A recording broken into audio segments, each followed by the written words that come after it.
Sumainyo ang Panginoon. At sumayo rin. Ang mabuting balita ng Panginoon ayon kay San Lucas. Papuri sa iyo, Panginoon.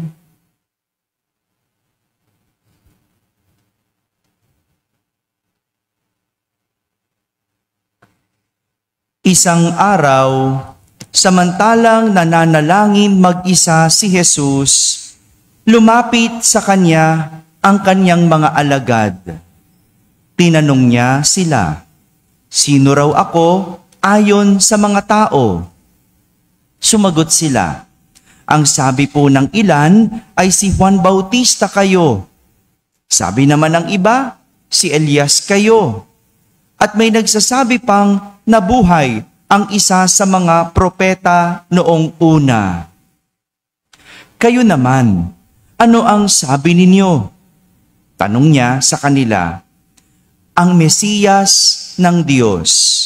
Sagot ni Pedro. Itinagubilin ni Jesus sa kanyang mga alagad na huwag na nilang sasabihin ito kanino man. At sinabi pa niya sa kanila, ang anak ng tao ay dapat magbata ng maraming hirap. Itatakwil siya ng matatanda ng bayan, ng mga punong saserdote at ng mga eskriba. Ipapapatay na nila siya, ngunit sa ikatlong araw ay muling mabubuhay. Mga kapatid, ang mabuting balita ng Panginoon. Pinupuri ka namin, Panginoong Jesucristo. Umupo ang lahat at makinig sa homilya. Magandang umaga po sa inyong lahat. Magandang umaga sa mga nasa barangay, sa mga nasa tahanan na nagsisimba via online at sa lahat ng nasa abroad. Kasama kayo sa aming banal na pagdiriwang dito sa ating parokya. Kahapon, isang litong hari ang ipinakilala sa atin ni San Lucas sa Ebanghelyo. Sino yung haring yon? Ayun, si Haring Herodes. Lito ang hari sapagkat hindi niya mapagtugma ang nangyayari sa kanyang nasa isip. Ano ba'y nangyayari? May mga kababalaghan at may milagro na nagmumula sa isang tao. Yun ang nangyayari nung panahon na yon. At maraming nakikinig sa mga pangaral ng taong ito. Pero ang nasa isip ng hari, si Juan Bautista, ang nakakagawa lang ng ganon. Ngunit, ang alam niya, patay na si Juan. Ba't niya alam patay na si Juan? Sino nag-utos? Siya din. Siya ay nagpapatay eh. Siyempre, alam niya. No? Kaya hindi magtugmay nasa isip sa nangyayari. Diba? Isip niya, patay na. Ang nangyayari, bakit parang buhay pa? May nagsasabi. Kaya lito. Ang hindi niya alam, hindi si Juan ang taong nababalitaan niya. Kundi sino? Si Jesus. Yan, no? Kaya ngayong araw na ito, ituloy natin ang kwento. Tinutuloy ni San Lucas ang kwento dahil may mga taong lito sa kung sino si Juan at sa kung sino si Jesus. Nagsimulang magtanong si Jesus sa kanyang mga alagad. Ang kanyang tanong, sino raw ako ayon sa mga tao? Sino raw si Jesus ayon sa mga tao? Anong sabi ng ilan? Si Juan Bautista daw siya. Siya ba si Juan? Hindi. Ang sabi ng ilan, si Elias daw siya. Siya ba si Elias?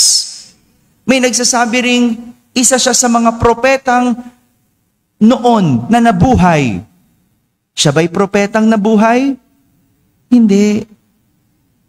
Walang nakapagsabi kung sino talaga si Jesus, kundi si Pedro. Si Pedro lang ang nakapagsabi at nakakilala kay Jesus na siya ang Mesiyas ng Diyos. Mahirap naman talaga makilala ang isang tao base sa kanyang pangalan lang o kaya sa kanyang pagkakakilanlan. Hindi ibig sabihin, alam mo yung tirahan, kilala mo na siya.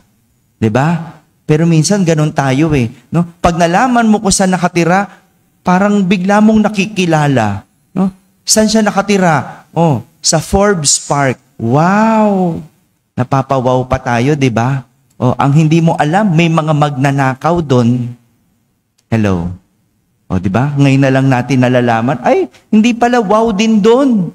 Oh, tayo no, makarinig lang talaga ng pangalan ng lugar, akala mo, no, bigla mong nakilala yung tao. No? Hindi sa ganun. Hindi sa pagkakakilanlan. Hindi sa pangalan. Hindi sa titulo. Hindi sa posisyon, sa pinag-aralan. O hindi sa kanyang hanap buhay. Diba? Noon, no, kapag tayo, no, biglang may darating na politiko. Oh, darating si ganito. Oh, wow. Handang-handa pa tayo, no? Ang taas pa ng pagtingin mo. Ang di mo alam, no? Magnanakaw. Ang hindi mo alam, kriminal. Hello? Alam nyo ba yon? Oh. Pero hindi naman tayo dun lang din maghuhusga. Kasi hindi natin makikilala siya nang dahil lang sa titulo. Nang dahil sa kanyang pagkakakilanlan. Mas lalong hindi din nakikilala ang tao base sa sinasabi ng ibang tao. Hindi ganun yon. Hindi nyo makikilala. Oh, di ba tayo, minsan nakikinig tayo sa mga sabi-sabi, uy, masungit yan. Oh, kaya ikaw, hindi mo pa kilala, sa isip mo, masungit na. Di ba? Oh, mabait yan.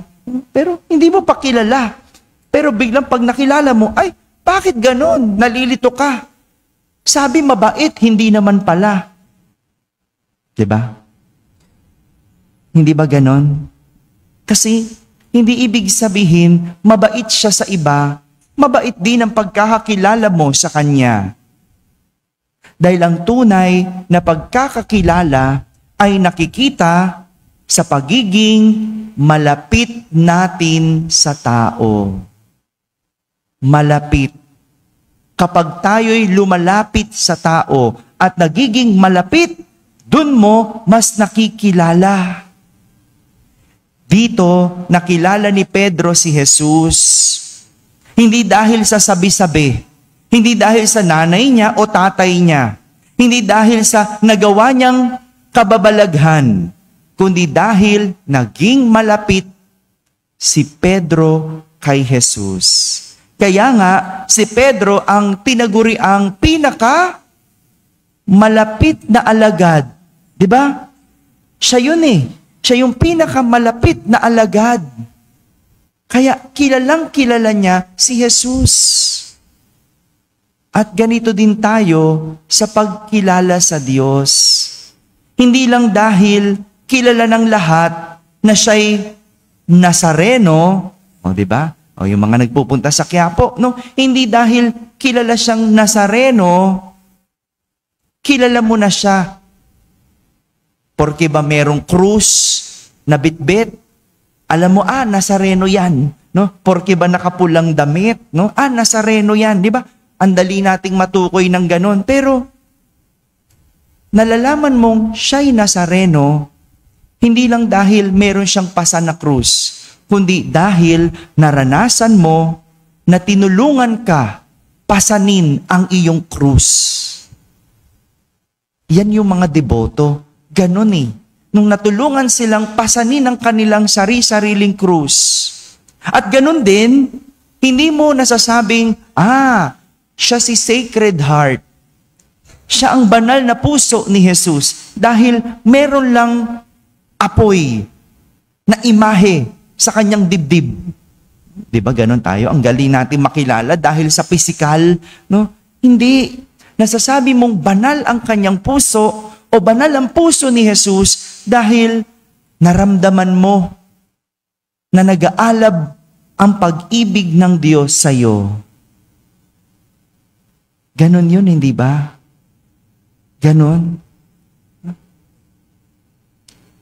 Ang mahal na Birhen ng Soledad, inaamin ko, hindi ko siya kilala. Hindi ko kilala yung debosyon kay Soledad. Kilala ko si Mama Mary, kilala ko siya bilang ina, kilala ko siya bilang Immaculate Conception, kasi inaral namin eh. Pero yung Nuestra Señora de la Soledad na titulo, hindi ko kilala. Inaamin ko yun. At nakilala, at unti-unti ko lang siyang nakilala nung nandito na ako. Ano bang ibig sabihin ng solitude? Nung, di ba nakwento ko na ito? Nung mga unang linggo ko dito, nung ako na yung umiiyak, nung ako na yung tumatangis, ako na yung nalulungkot, nag-aalala, no, dahil saan? No, sa bayarin natin, dahil sa naku, saan tayo kukuha ng mga panggastos, pambayad, no? Nung ako na yung naluluha, doon ko siya tunay na nakilala. Doon ko nakilala yung debosyon sa mahal na Inang Soledad, na siya'y malapit sa mga nalulumbay, siya'y malapit sa mga nagluluksa, mga malungkot, mga tahimik na nakakaramdam ng bigat ng loob. Pwede kong sabihin yon, pero pwedeng hindi yon ang pagkakakilala mo. Kasi hindi ko pwedeng ituro kung paano siya makilala. Kailangan mong lumapit sa Kanya. Mga kapatid, ang pagkilala sa Diyos ay nangyayari kung tayo ay nagiging malapit o malapit dahil hindi natin makikilala si Jesus nang dahil sa ating mga naririnig o nakikita, kundi sa ating nararanasan o naranasan sa Kanya. Amen? Amen.